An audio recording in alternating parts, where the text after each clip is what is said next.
One Piece chapter 1181, God and the Devil. It's been such an interesting week. I kept up with every single chapter.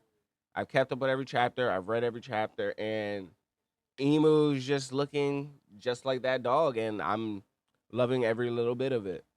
So we got the chapter starting with a Herald flashback and Loki just talking to Emu one on one, bringing back up the past. We have Loki actually attacking Emu, and this is a very interesting fact. I didn't know that Giants' average lives was 300, but Harold died at 144, so he died extremely young.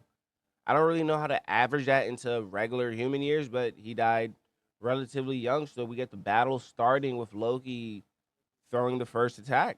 We have Loki charging up Ragnir in like an overhand type of attack to attack Emu. Emu just blocks it casually just blocks it with that black flame omen thing, the flame with like the homie face from Big Mom. And honestly, this is probably one of the biggest, strongest attacks we've ever seen. Like the explosion is so big that it's the same size as the sword next to the Atom Tree, which is wildly insane. And then we see like the bottom half of the Atom Tree. Then along in the next page, we have the battle continuously going. We have Emu just really demonstrating his versatile powers with that staff, sword, whatever the sword, this whatever Emu is holding, just changes into every type of weapon that he needs. Like he just used this as a mace. He just used it as a spear when we first saw him. That weapon's just so versatile, and honestly, it's perfect for Emu. It's honestly really perfect. But I'm just so concerned. What was that book that we first saw him with, or is that a Gunko power? Does Gunko and Emu have something similar? Like we don't know.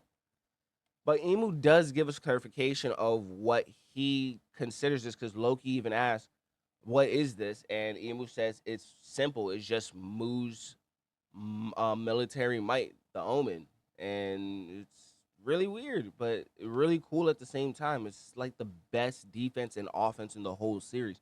Then we have Emu turn that staff thingy into a sword called Nemesis, and one of the best looking panels ever.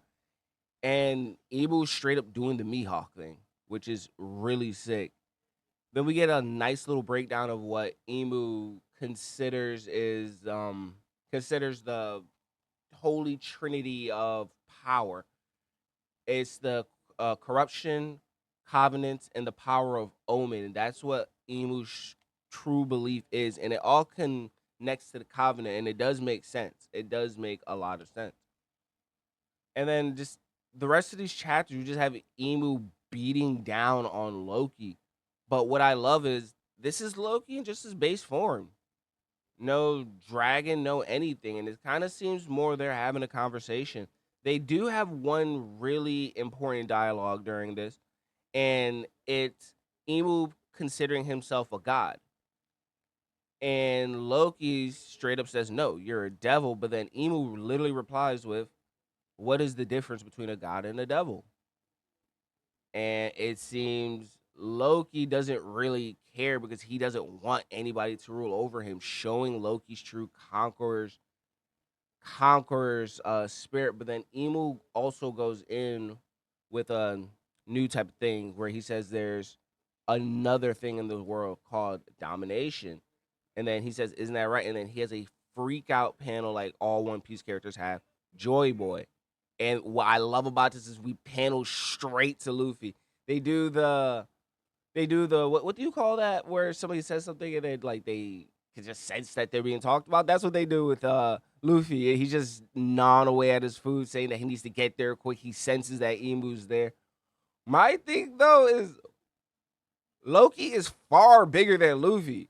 Would it have taken Loki longer time to fill up to fight Emu than Luffy? I know it's part of the story, but in retrospect, but I actually personally love Emu's nice little freak out moment. In my personal opinion, is one of my favorite panels out of like all of the whole chapter. besides the Nemesis one. The Nemesis panel was pretty fire. All right, let's continue back onto the chapter. So then we're continuing back to the fight. We have Loki just getting dominated. Like, let's just be real. We got Loki. I remember when we first got Loki, we was all so hyped to see him fight. Now we're finally getting to see him fight, and he has to go against the top in the verse, and he is getting demolished. But he finally manages to get one hit on Emu after Emu has a lapse of mind or whatever. And Emu actually looks extremely worried because Loki lands a massive attack that scratches and harms Emo and makes him bleed. And yeah, it's really just insane. It's just insane. Just how big this attack was, just how confident Emu is. Like, he's not even scared at the end of the chapter. He took the hit and he's just smiling. Like, that's all he's doing is just a smile.